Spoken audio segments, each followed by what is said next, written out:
Sosok KA dan ZA, petugas keamanan Pasar Mangu Boyolali pukuli nenek pencuri bawang.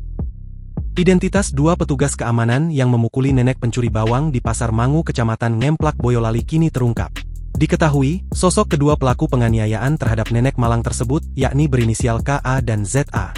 Kini kedua pelaku itu sudah ditetapkan sebagai tersangka. Mereka disebutkan terlibat penganiayaan terhadap seorang nenek yang kepergok mencuri bawang 5 kg, Sabtu, 3 Mei 2025, pekan lalu.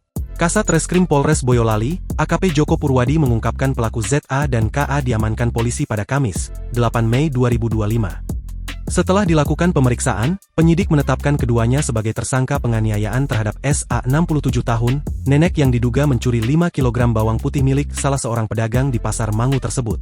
Penyidik kemudian juga langsung melakukan penahanan.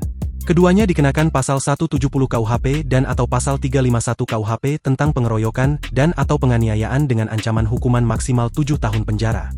Kapolres Boyolali, AKBP Roshid Hartanto mengungkap bahwa nenek itu mencuri bawang karena terdesak kebutuhan ekonomi dan terlilit utang. Si ibu sudah cukup tua dan didorong kebutuhan hidup, kondisi ekonominya pas-pasan, dan ibu ini punya utang di mana-mana sehingga ibu ini melakukan pencurian bawang tersebut, ujar Roshid.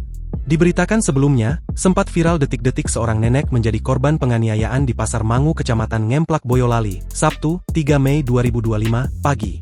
Penganiayaan itu diduga karena korban disebutkan kepergok mencuri bawang milik salah satu pedagang pasar. Korban kemudian dihajar oleh kedua orang laki-laki yang merupakan petugas keamanan pasar.